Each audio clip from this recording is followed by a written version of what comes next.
Supreme court वक्फ bill के पीछे Bharatiya Janata party की राजनीतिक सोच को समझ रही है। सुप्रीम कोर्ट ने सीधे सवाल किया, क्या किसी हिंदू धार्मिक ट्रस्ट में मुसलमान या गैर हिंदू उसके सदस्य हो सकते हैं? तो फिर यह दोहरे मापदंड वक्फ बोर्ड या वक्फ काउंसिल के बारे में क्यों? सबसे बड़ी बात दोस्तों, कल जब सुप्रीम कोर्ट अपनी तरफ से यह बातें कह रहा था, तब गोदी मीडिया प्राइम टाइम में जिस तरह का जहर उगल रहा था ना, वो देखने लायक था। उसकी हम चर्चा करने जा रहे हैं। और दोस्तों, इस कार्यक्रम को अंत तक देखिएगा, क्योंकि देर शाम आया यह फैसला है। इसको लेकर कई असमंजस हैं, कई किस्म का कंफ्यूजन है। वो तमाम असमंजस मैं आपके सामने दूर करने वाला हूं। याद कीजिएगा दोस्तों, इसी मंच पर मैंने आपसे बार बार कहा था, मेरा यह नहीं मानना है कि वक्फ बिल का मकसद भ्रष्टाचार को खत्म करना है, क्योंकि यह सरकार आजाद भारत के इतिहास में अगर किसी ने भ्रष्टाचार पर दोहरे मापदंड दिखाए हैं तो वो भारतीय जनता पार्टी सरकार है। सबसे पहले सरल शब्दों में मैं आपको बतलाना चाहता हूं कि इस बारे में सुप्रीम कोर्ट ने क्या क्या कहा, चीफ जस्टिस संजीव खन्ना ने क्या कहा, और सबसे बड़ी बात, सरकार के पास इन सवालों का कोई जवाब नहीं था। आपके स्क्रीन पर वक्फ कानून पर सुप्रीम कोर्ट ने पूछा, क्या हिंदू समुदाय के धार्मिक ट्रस्ट में मुसलमान या गैर हिंदू भी शामिल हो सकते हैं? संजीव खन्ना के सवाल पर गौर कीजिए। जब chief justice of India Sanjeev Khanna पूछते हैं, मिस्टर मेहता, क्या आप कह सकते हैं कि अब से हिंदू संस्थाओं में मुसलमानों को भी एंट्री मिल जाएगी, वे उसका हिस्सा हो सकते हैं? इसका जवाब आप साफ साफ दें। सबसे बड़ी बात, वक्फ काउंसिल और वक्फ बोर्ड, इसके सदस्य जो हैं वो सिर्फ मुसलमान हो सकते हैं, एक्स ऑफिशियो मेंबर्स को छोड़कर। सुप्रीम कोर्ट ने इसके बारे में क्या कहा, आपके स्क्रीन पर। कोर्ट ने यह भी कहा कि वक्फ बोर्ड और सेंट्रल वक्फ काउंसिल के सभी मेंबर मुसलमान होने चाहिए, बस एक्स ऑफिशियो मेंबर्स को छोड़कर। इंतजार कीजिए, मैं आपको बतलाने वाला हूं कि सुप्रीम कोर्ट ने इस बारे में सरकार को किस तरह से कटघरे में रखा। मैं आपको यह भी बतलाऊंगा कि क्या दलीलें अदालत में अभिषेक मनु सिंह हुई और कपिल सिब्बल ने दी, क्योंकि इन दलीलों का कोई जवाब नहीं था केंद्र सरकार के पास। मगर गोदी मीडिया का जहर देखते ही बनता है। सबसे पहले दोस्तों, न्यूज 18 का क्लिप दिखाना चाहता हूं, आप देखिएगा किस तरह के अब शब्द का इस्तेमाल भाजपा का प्रवक्ता गौरव भाटिया कर रहा है, वो भी अखिलेश यादव के बारे में बहस के दौरान। एक जमाने में यह व्यक्ति समाजवादी पार्टी का हिस्सा था और मीडिया का जो गुल्लू है, जिनके बारे में स्वर्गीय राजीव त्यागी ने बहुत वाजिब 2 शब्दों का इस्तेमाल किया था, उसकी किस तरह की हरकतें, देखिए क्या हुआ था। आपके चैनल पे कहा जा रहा है एक देश के बड़े नेता को समाजवादी पार्टी के राष्ट्रीय अध्यक्ष को गाली दी जा रही है और गलत तरीके से दी जा रही है, और आप मुर्गे लड़ा रहे हैं यहां पर।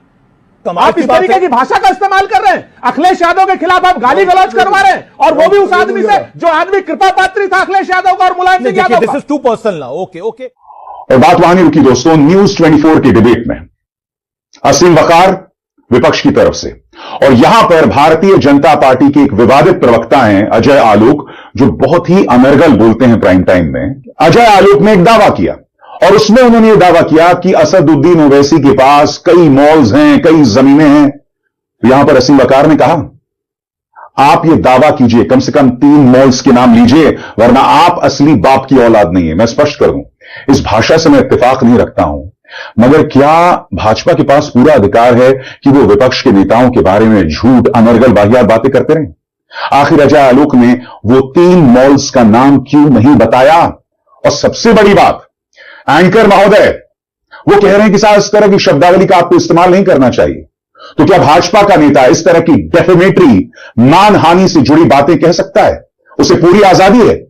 सुनिए क्या हुआ था न्यूज 24 में। गांधी नाम दिखाता हूं, वक्त की संपत्तियों पे कितनी है, मल्टी स्टोरेड अपार्टमेंट। बैंगलोर चलिए 5 स्टार होटल दिखाता हूं, चेन्नई में भी वही हाल है। और वकार साहब के तो नेता को बात ही नहीं कहना, 6 मॉल चला रहे भाई साहब, 3000 करोड़ से ऊपर की वक्त की संपत्ति ऑन रिकॉर्ड पब्लिक डोमेन में। मैं नहीं कह रहा हूं।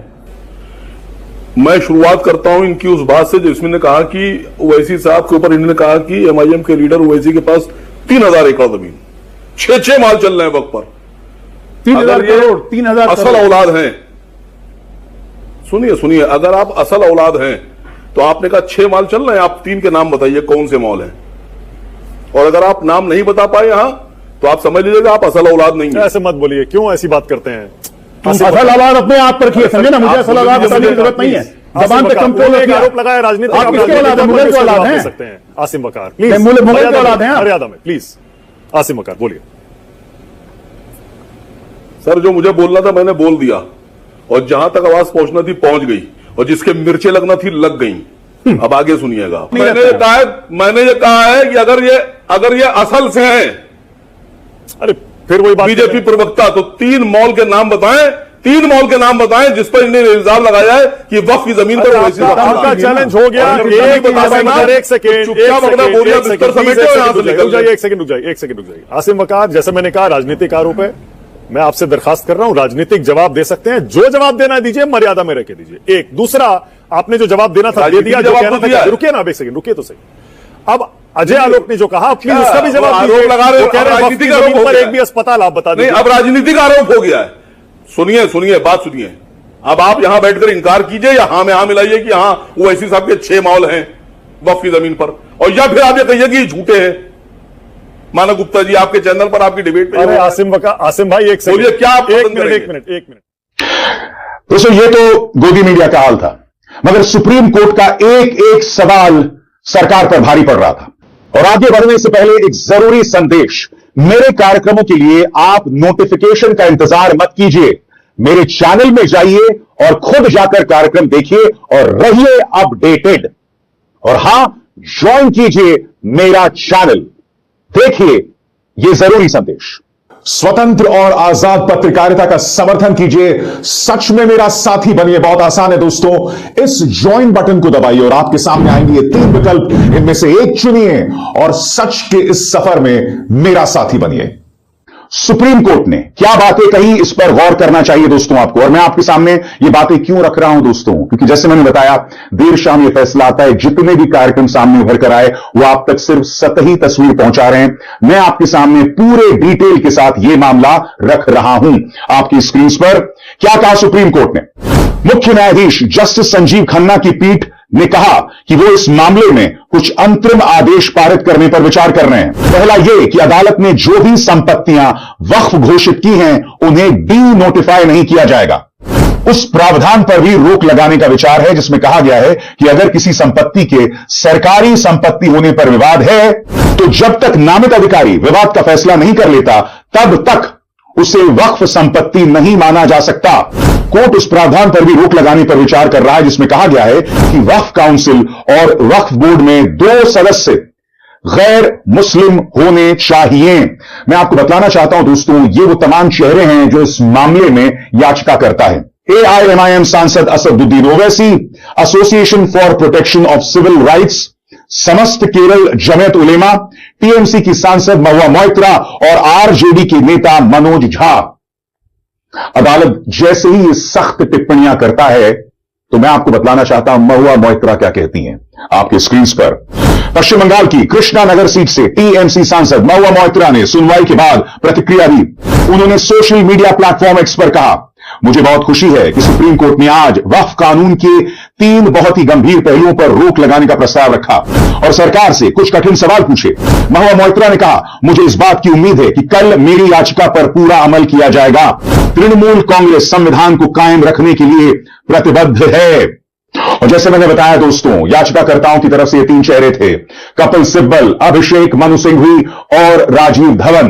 कपिल सिब्बल ने बुनियादी अधिकारों की बात की, ऐसे सवाल उठाए जिनके जवाब सरकार के पास नहीं थे। कपिल सिब्बल ने क्या कहा उस पर गौर किया जाए दोस्तों। याचिकाकर्ताओं की तरफ से वरिष्ठ अधिवक्ता कपिल सिब्बल सहित कई वरिष्ठ अधिवक्ताओं ने पक्ष रखा।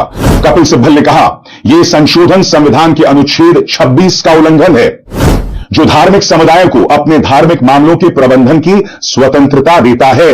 उन्होंने सवाल उठाया, कानून के मुताबिक मुझे अपने धर्म की आवश्यक प्रथाओं का पालन करने का अधिकार है। सरकार कैसे तय कर सकती है कि वक्फ केवल वही लोग बना सकते हैं जो पिछले 5 साल से इस्लाम का पालन कर रहे हैं। सिब्बल ने यह भी तर्क दिया कि इस्लाम में उत्तराधिकार मृत्यु के बाद मिलता है, लेकिन यह कानून उससे पहले ही हस्तक्षेप करता है। उन्होंने अधिनियम की धारा 3C यानी 3C का हवाला देते हुए कहा, इसके तहत सरकारी संपत्ति को वक्फ के रूप में मान्यता नहीं दी जाएगी जो पहले से ही वक्फ घोषित करती है। दोस्तों, मैंने आपसे बार बार कहा है, मेरे लिए वक्फ बिल का मामला भ्रष्टाचार से जुड़ा नहीं है। मैंने बार बार कहा, इसका मकसद भारतीय जनता पार्टी का सिर्फ एक है कि वक्फ के सहारे देश में दुष्प्रचार किया जाए, जहर घोला जाए, हिंदू मुस्लिम किया जाए, और उसका नतीजा हम पश्चिम बंगाल में देख चुके हैं, उत्तर प्रदेश में देख रहे हैं, महाराष्ट्र में देख रहे हैं। जमीन तैयार की जा रही है। पश्चिम बंगाल की हिंसा पर भी सुप्रीम कोर्ट सख्त है। कटघरे में ममता बनर्जी हैं, उनकी नाकामी सामने उभर कर आ रही है, और कुछ दंगाइयों ने यह पूरा मामला मानो भारतीय जनता पार्टी को परात में सौंप दिया। सुनिए कपिल सिब्बल क्या कहते हैं। कपिल सिब्बल ने कहा कि 20 करोड़ लोगों के अधिकारों को इसके आधार पर हड़पा जा सकता है। सिब्बल ने कहा, पहले कोई लिमिटेशन नहीं थी, इनमें से कई वक्फ संपत्तियों पर अतिक्रमण किया गया था। अब आपके स्क्रीन पर यह है राजीव धवन। राजीव धवन क्या कहते हैं, इस पर गौर किया जाए। वरिष्ठ अधिवक्ता राजीव धवन ने कहा, यह कानून इस्लाम धर्म की अंदरूनी व्यवस्था के खिलाफ है। अभिषेक मनु सिंघवी, वो भी याचिकाकर्ताओं की तरफ से, उन्होंने क्या कहा, इस पर गौर किया जाए। अभिषेक मनु सिंघवी ने सुप्रीम कोर्ट में दलील देते हुए कहा कि 8 लाख में से 4 वक्फ हैं जो उपयोगकर्ता के द्वारा हैं। उन्होंने इस बात को लेकर चिंता जताई कि वक्फ अधिनियम में किए गए संशोधन के बाद इन संपत्तियों पर खतरा उत्पन्न हो सकता है।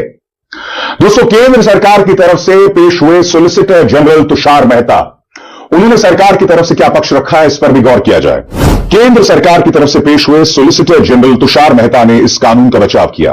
उन्होंने तर्क दिया कि इन सभी चिंताओं को संयुक्त संसदीय समिति के साथ संसद में हुई बहस के दौरान भी उठाया गया था, जिस पर केंद्र सरकार ने विचार किया था। और आप जानते हैं दोस्तों, तुषार मेहता का यह दावा सच से कितना दूर है, क्योंकि संयुक्त संसदीय समिति में विपक्ष ने जितने भी प्रस्ताव पेश किए, सही सुना आपने दोस्तों, विपक्ष ने जितने भी प्रस्ताव पेश किए, भारतीय जनता पार्टी सरकार ने एक भी प्रस्ताव को नहीं माना।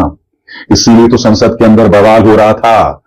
आखिर क्यों Tushar Mehta joint parliamentary committee का हवाला दे रहे हैं, जिससे पता चलता है कि संसद के अंदर इस मामले में जो तमाम गतिविधियां हुई हैं, विपक्ष आखिर क्यों उसे एक बहुत बड़ा छलावा मानता है।